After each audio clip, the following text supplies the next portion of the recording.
नमस्कार दोस्तों, अभी हम आए हुए हैं इधर मिरैलीपुर बांध पर।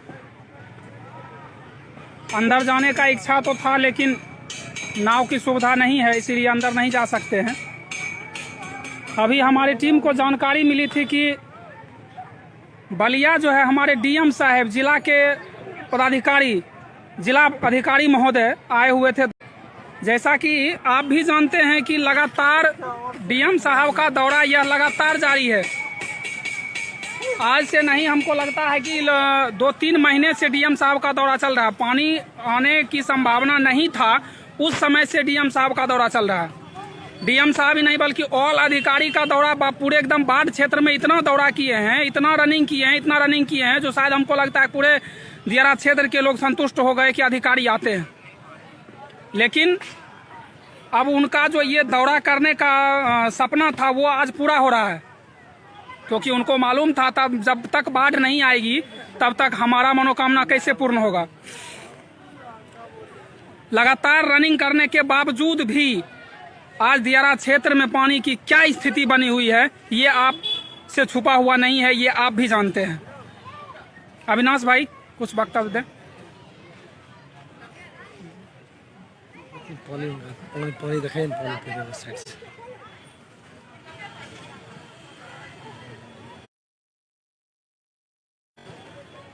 देखिए पानी का धार कितना है। ये मिरैलीपुर बांध है, यहाँ का स्थिति देखिए। देखो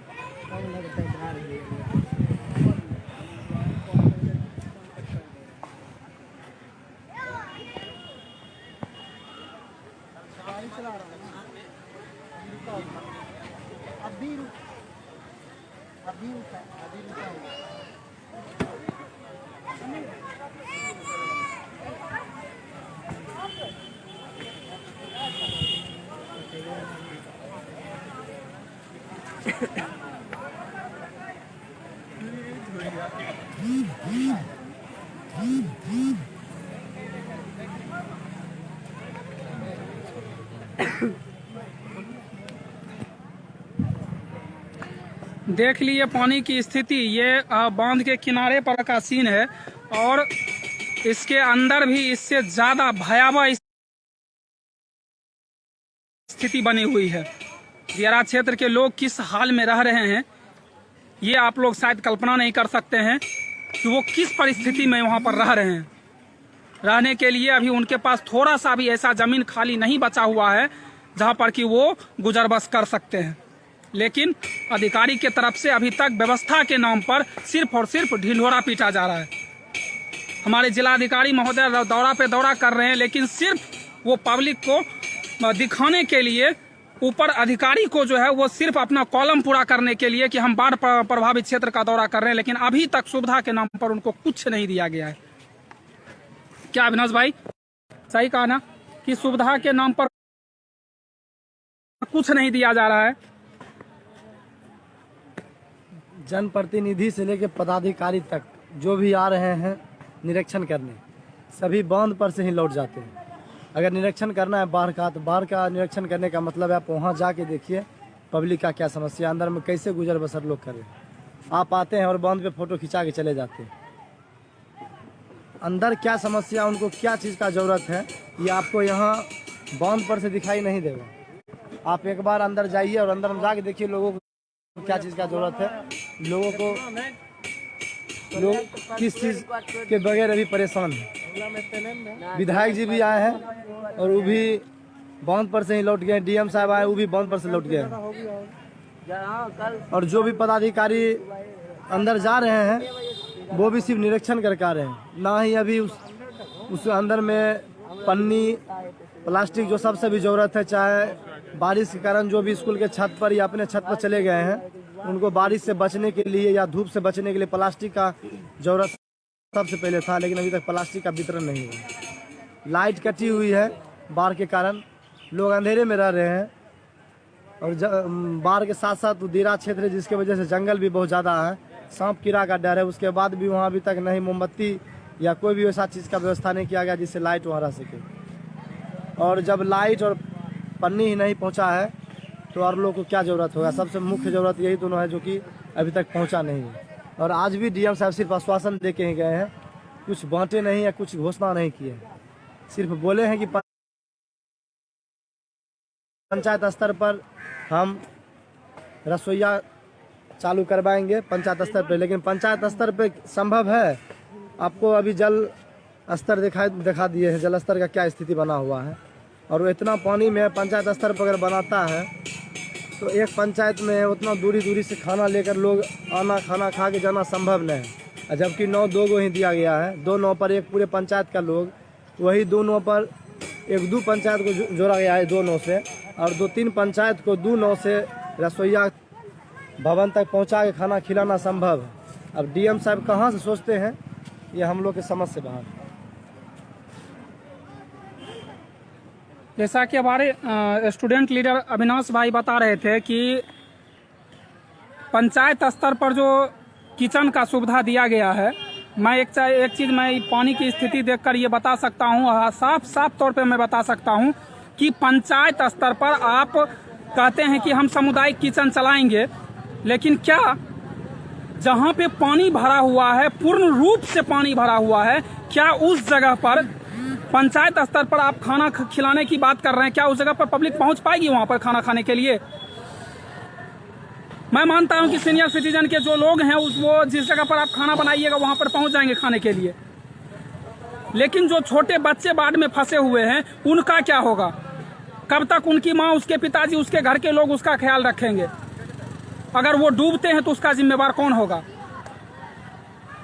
डीएम साहब, आप बलिया आए हैं, बलिया सिर्फ 2 ही क्षेत्र बाढ़ से प्रभावित नहीं है। मैं बड़े दुख के साथ कहना चाहता हूं कि यहाँ के आपके जितने भी अधिकारी हैं सब के सब अपना कॉलम पूरा करने के फेर में लगे हुए हैं। बाढ़ प्रभावित क्षेत्र में लोगों की क्या समस्या है, लोग कितने परेशान हैं, उनसे उनको कोई लेना देना नहीं है। आज आप आए हैं तब जाकर आपके अधिकारी आपके पीछे बांध का निरीक्षण किए हैं। भाई साहब, बांध के निरीक्षण करने से ये पता नहीं चलता कि अंदर में पब्लिक किस हाल में रह रही है। आप अंदर जाके देखिए कि वहाँ की पब्लिक कैसे रह रही है। जिसके पास छत नहीं है वो खपड़े के मकान के ऊपर रहने को विवश है, लेकिन आपका अधिकारी अभी तक ना पन्नी की सुविधा दे पाई है और ना ही लाइट जलाने के लिए 2 महीने से बांध का निरीक्षण कर रहे थे।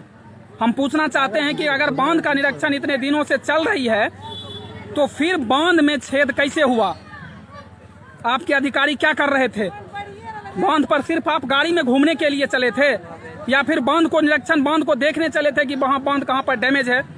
और बांध का जो मजबूती का जो आपने कार्य चलवाया था वो किस काम के लिए चलवाया था? उस समय क्या अधिकारी की आंख नहीं था क्या? अधिकारी उस समय नहीं देखा था क्या कि वहां की क्या स्थिति बनी हुई है? आज उधर गोदरगामा बांध के पास पूरा रात दिन एक करके वहां के लोग मिट्टी डालने पर लगे हुए हैं। क्या उस समय आपको पता नहीं चला था जिस समय आप दौरा कर रहे थे बांध का? और आज जब पानी पूर्ण रूप से भर चुका है तब आप कहते हैं कि नहीं, बाढ़ बहुत ज्यादा हो गई है। और फिर भी बलिया क्षेत्र के दुर्भाग्य की बात है कि अब तक आपने बाढ़ प्रभावित क्षेत्र घोषित नहीं किया है। कितने शर्म की बात है कि आप लगातार आते हैं यहाँ पे, आपके अधिकारी भी आते हैं दौरा करने के लिए, लेकिन अब तक बाढ़ प्रभावित क्षेत्र इसको घोषित नहीं किया है। आज आप दौरा करके गए हैं, मात्र 2 क्षेत्र का दौरा किए हैं और आप देख सकते हैं कि ये मुख्य सड़क है। ये क्या कहते हैं, यहाँ से मुंगेर जिला का भी 1-2 पंचायत पड़ता है। मैं उस जगह पर खड़ा हूँ। आपने यहाँ पे आना मुनासिब नहीं समझा। क्यों? क्योंकि आपको अपना सिर्फ हिस्सेदारी चाहिए थी। लोगों को कैसे बुर्बक बनाया जाए वो आपको बहुत ज्यादा जरूरी था। आज ये देख लीजिए, ये मुख्य मार्ग है। इधर बहादुर नगर, शिवनगर, लगभग 3 पंचायत का ये पूरा पीछे गांव पड़ता है, लेकिन आप इधर जाना मुनासिब नहीं समझे। चलिए अगली बार उम्मीद करते हैं कि आप इधर भी दौरा कीजिएगा। और सिर्फ दौरा करने से काम नहीं चलेगा, लोगों को जो जैनुल सुविधा है, लोगों को जो अभी जिस चीज की जरूरत है आप वो दीजिए ना। क्यों पब्लिक को बुर्बक बनाने के फेर में लगे हुए हैं? याद रखिए, जिस दिन पानी खत्म होगी ना, उस दिन यही पब्लिक सारे आपके अकल को ठिकाने लगा देगी। इसलिए अभी पब्लिक को ठगने की कोशिश नहीं कीजिए। आज लगातार मांग मैंने रखा था कि नाव की व्यवस्था की जाए, मेडिकल टीम की व्यवस्था की जाए, लेकिन आपका मेडिकल टीम अभी भी दियारा क्षेत्र नहीं घुसी है। अभी भी वहां के लोग अगर बीमार पड़ते हैं तो वो काफी परेशान होते हैं। वहां पर अगर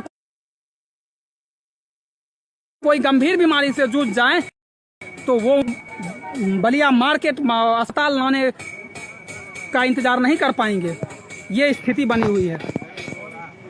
लेकिन फिर भी अब तक आपने नाव का सुविधा नहीं दिया है। नाव दिया है, पंचायत स्तर पर नाव दिया है, लेकिन एक नाव दिया है आपने। इसलिए मैं लास्ट में यही गुजारिश करता हूं कि वक्त रहते हुए लोगों को सुविधा दीजिए। पन्नी, प्लास्टिक, ये सबसे मस्ट जरूरी है। और आप जो सामूहिक किचन पंचायत में चलाने का जो घोषणा की है, ये सिर्फ और सिर्फ आपदा में अवसर का एक निर्माण ढूंढे हैं, लोगों को वहां पर बुर्बक बनाने के लिए। जहां की लोग कहने को तो सिर्फ 200 लोगों का खाना बनेगा, लेकिन लोग खाएगा कितना वो हमें भी मालूम है।